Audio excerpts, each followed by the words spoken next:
there, I'm Cindy Davis, Content Director for AV Technology. And I'm Cynthia Wisehart, Content Director for Sound and Video Contractor. We're the hosts of Cindy and Cynthia Ask the Questions. We created this to bridge the conversation among integrators, AV/IT end users, and manufacturers, based on our own experience and from questions we've gathered from our individual audiences. Alex, we are here to ask the questions. And today's topic is networked AV, a small topic. Whether from an integrator, whether you're an integrator, AV, IT end user, or even manufacturers, you're not going to hear an argument that networked AV isn't complicated. So we've invited Alex Pendleton, ProAV Design North American Team Manager at NETGEAR, to address some of the top pain points Cynthia and I have collected. Thanks for joining us, Alex. Happy to be here. Truly honored. Thank you.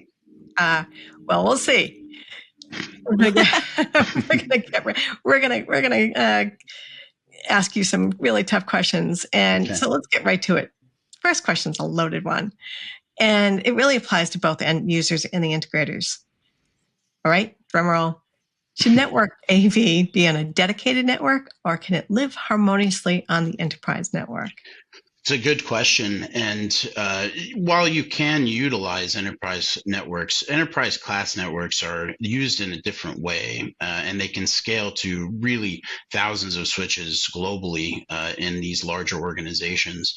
And adding the AV over IP to that as a segment has often been practiced, and sometimes it's been replaced by standard cabling. So having a dedicated network allows you to monitor, allows you to send as many signals and have a dynamic experience and build a system that is predetermined for AV over IP in a much more efficient way. So my integrator is going to say, my customer already has an enterprise-wide Cisco network. Mm-hmm. So how can I ease their mind about transparency and management of a dedicated network? So there's many methods that you can utilize to manage an AV over IP network, and many of them do right now, whether it be an engineering PC that is connected to the AV network that the IT staff have access to. You can also lock down the management of the dedicated AV network that has a specific machine that can connect to it, a specific IP address that connects to it. So there's a lot of enterprise class features in having a fully layer 3 managed switch network, like a NETGEAR network that has enterprise security features and has passed many different security penetration tests against other manufacturers that were offered the same dedicated AV network for many different customers that we've had. So you have the opportunity to discuss with them many different scenarios on how to manage the network, as well as the security concerns that they might have based on our platform. Hey, Cindy, before you say our next question, I want to ask something about that, which is that, is there increased credibility when an integrator comes and says, okay, I've got these ideas from NETGEAR? Does that make that conversation easier? I think so. And, often I find myself interacting with IT staff that ask questions or make statements, I should say, not ask questions, but make statements that our hardware doesn't do X feature, only to find out that it does do the feature that they're talking about. It might be in a NETGEAR method or NETGEAR way, but it does accomplish the same goal and still provide the same feature configuration and capability. So that is the common misconception. We did have an actual red IMA with the product line manager of our switches, and we learned a lot from that, because the perception out there is that we don't make enterprise class switches, when in fact we do, and we offer them primarily for AV over IP because that's the best that we're the best switch for that scenario. So I want to build on this, because we've all heard so many questions about the enterprise network and dedicated AV network, and obviously that's what NETGEAR does. Can you have transparency with a dedicated NETGEAR AV network? Can you have transparency from the enterprise network side?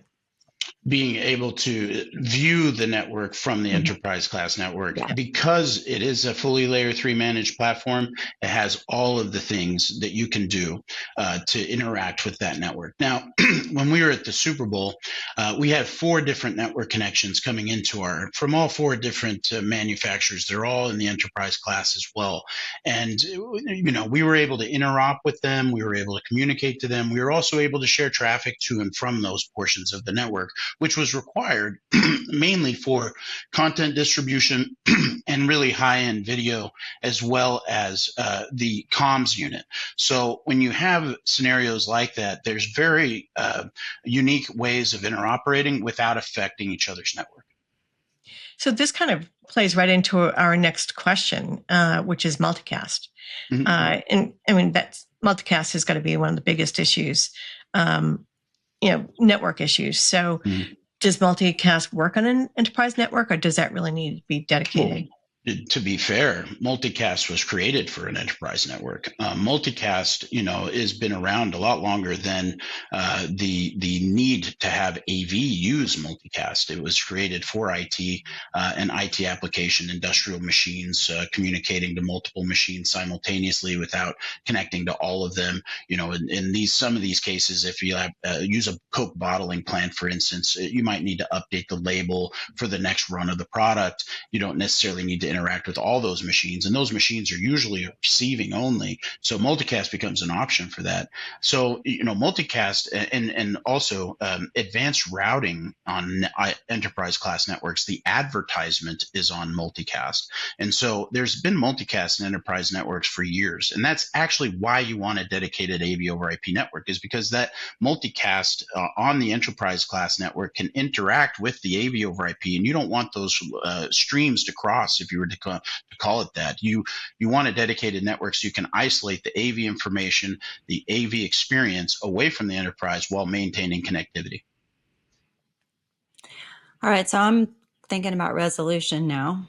So what about a network that serves up, really high resolution content like large scale digital signage or theme park rides or immersive experiences? You mentioned the live thing, but what about for installed situations where the content's going to be very high res?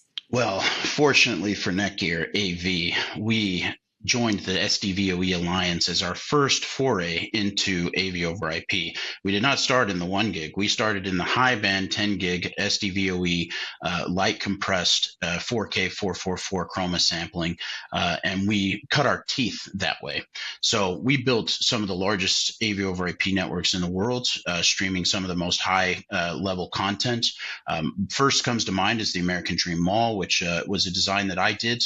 It was a quad 2 double tier MLAG configuration with 100 gig links, 400 gig links, and 800 gig links at the core.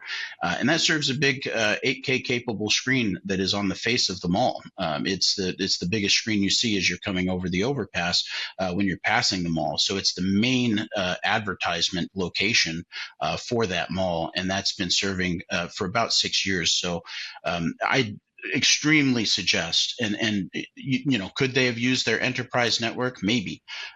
It might have worked, but I can tell you how it was guaranteed to work. They used a dedicated network. Right. And so can I say one more thing about that one before we go on to the next? So then I'm thinking about the content, which, say for digital signage, might live on the enterprise network with the marketing team or whoever that is. So this brings up the idea of how the two come together. Like if you have something you need from the enterprise network, is it easy to get it from there onto my dedicated AV network? Well, the great thing about Ethernet networks is they're all standardized. And as long as you're not doing anything proprietary, you can get these things to interoperate. Now, there's no secret that we have something proprietary when it comes to multicast that is called IGMP+, but it's fully interoperable. It's the reason we don't call it IGMP v4. We call it an enhancement or enhanced design versus classic design. But we can do classic design in order to get that content from the enterprise network over to our AV network as well. Okay. Alrighty. Alex, you're doing training all the time, and I'm sure different level of people, whether they're starting out or advanced, but what's the most common pain point you hear over and over again? The biggest one from the people that I talk to, and we cover this during the training, are the different questions. What do I need to ask the network admins? What conversations do we need to start having early in the discussion? When the dedicated network is explained and talked about, IT staff won't know maybe the AV names and acronyms and the things that go into it.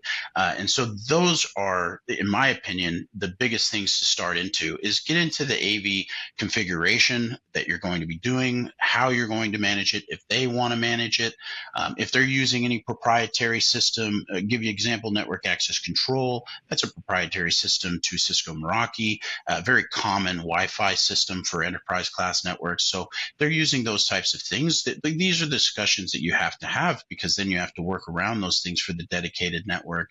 Utilizing routers as a go-between, a NATed firewall as a go-between the AV network and the enterprise class network. These are all questions and scenarios that need to be discussed with IT admin. And we cover those in our training. We go through different questions and answers. We talk about scenarios that we can give them, such as, like I give the example of the Super Bowl. We didn't want to participate in their spanning tree. We don't want their spanning tree to participate in our tree. So there's configuration scenarios that you want to go through.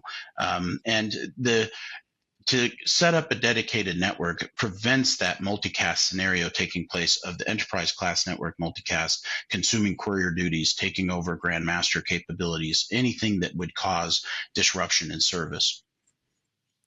Okay, so can I just ask about Sure. that theory? So you have help to tell people what to ask. Do you have help to tell people who to ask? Like, is there any guidance you can offer for who, if you could pick stakeholders that you want to get engaged with early on, and how can you confidently approach them? System admins is the people that will have the most questions. And we worked with a auction livestock company out of Texas, and the first person that I interacted with was an AV person. So that was the first person I talked to.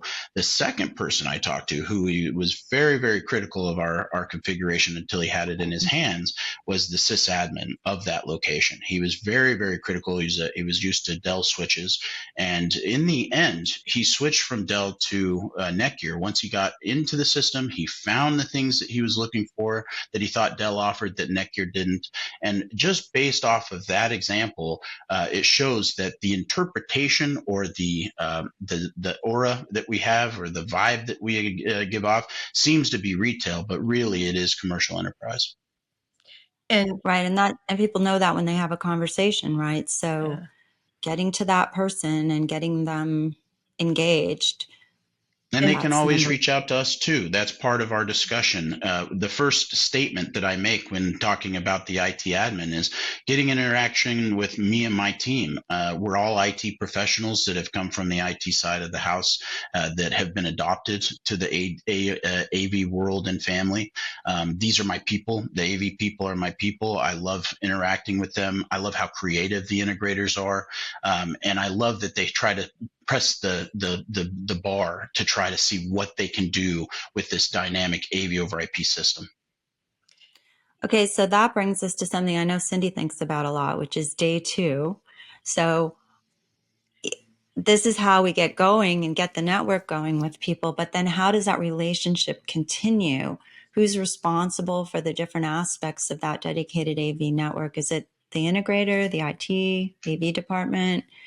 What do you recommend for day 2? So the integrator typically, and this is just what I have come to understand, but they will offer services that they'll have their phone number on the rack. If you see a problem, give us a call, that type of thing.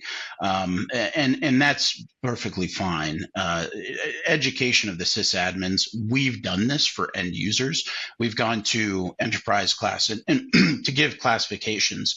15 to 30 network switches is a large large scale AV over IP network. Anything above 30 is a enterprise class. To NETGEAR is an enterprise class AV over IP network. And so we have several of those around the United States, several, hundreds around the world of enterprise class AV over IP networks. And when we have those, it's great to work with the end users and just educate them on our systems. They put an expensive system in place. And when they put that in place, they want to know a little bit about it, what to look for. And that's totally fine. And we're happy to give them that information. So day two can belong to manufacturers or to the integrators that provide that service. Just want to add one other thing on to that is security. And that's a huge topic that we should talk about on another one of these. Yes. But that's the security folks have to be in that conversation as well. 100%. And conversation. That's what the good thing about our platform is. We've been able to win projects based on our security offering. We have very quick processing of chips. We don't store a whole lot of data in our chips. When we receive it, we parse it, we send it, and that's what you want in an AV over IP network. You don't want to be holding on to too much data, because that's the difference between a screen showing content or an audio listening to content and not listening to content or showing that content. And so you really want to parse and fast and get that data to its destination.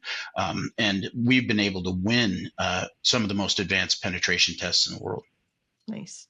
So hey, we don't have the question in here about this, but we're hearing that trendy thing about BYOBs not safe anymore. Are you hearing that in your travels? I have not heard that.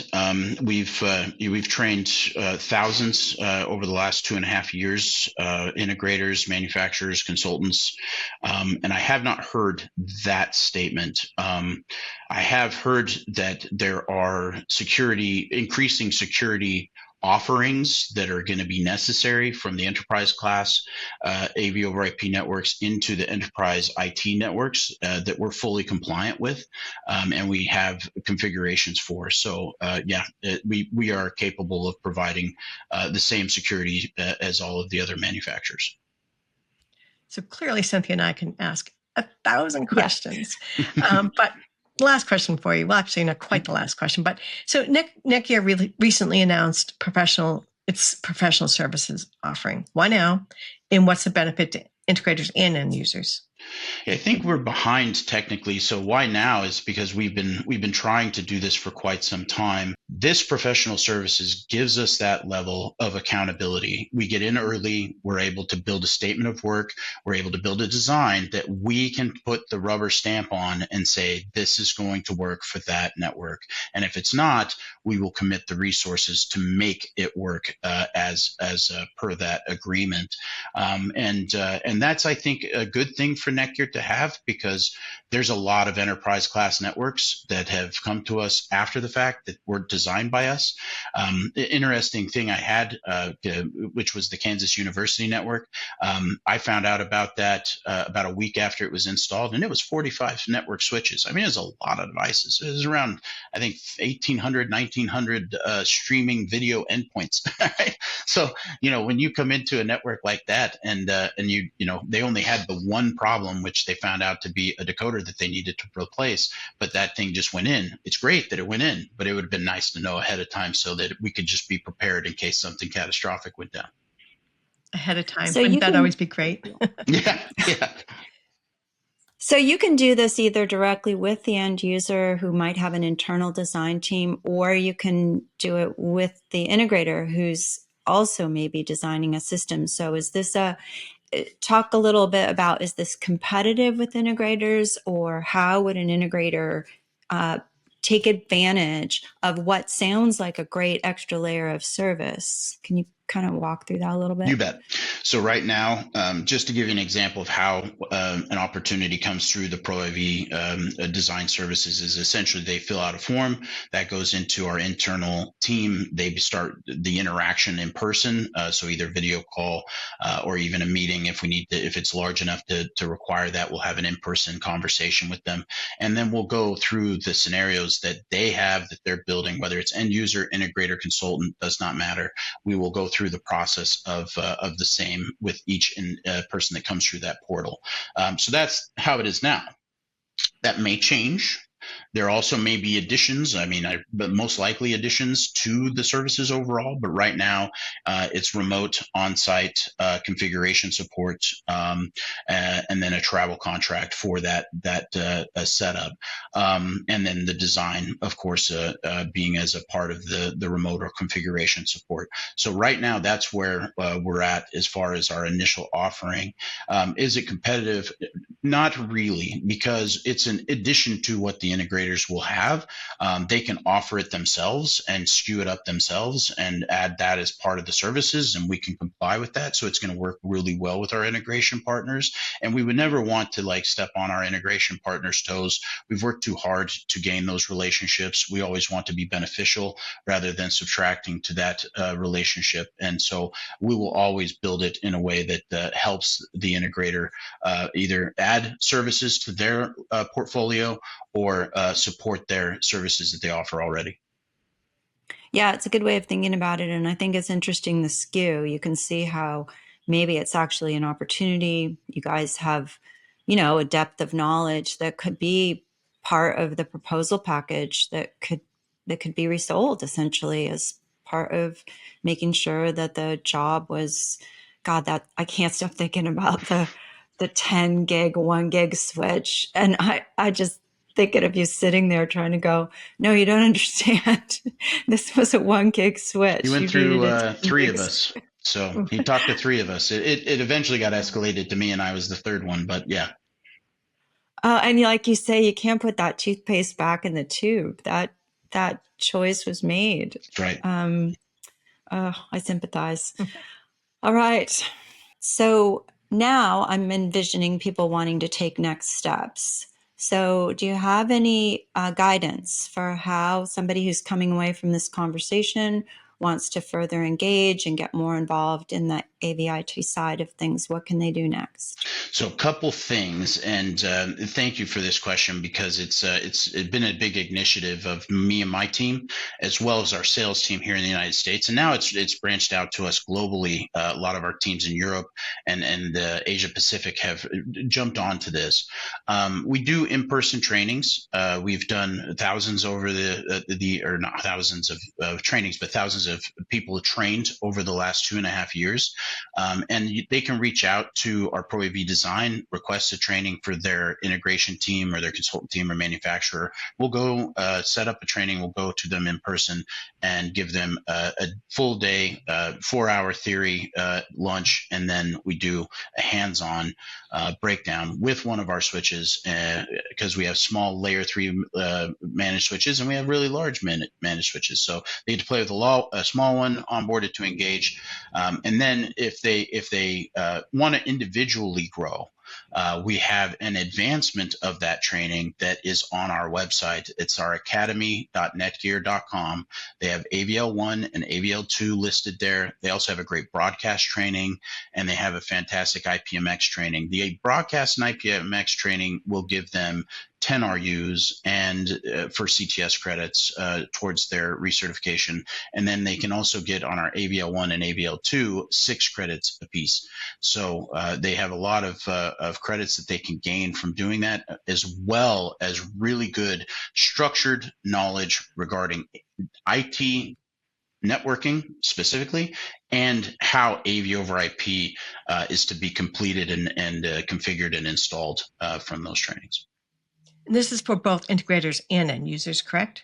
It's for everyone. It literally is no discrepancy. It's great information in general. If you just want to understand networking in general, this is a great trainings, really fantastic trainings to take. Great. Well, I'll close this out. So, Alex, thank you, because it's really been a great discussion. We could go on for hours. And we hope the audience found this informative. And if you have some questions that you'd like answered during our next Cindy and Cynthia Ask the Questions, reach out to us. Our email addresses will be at the end. Thanks so much.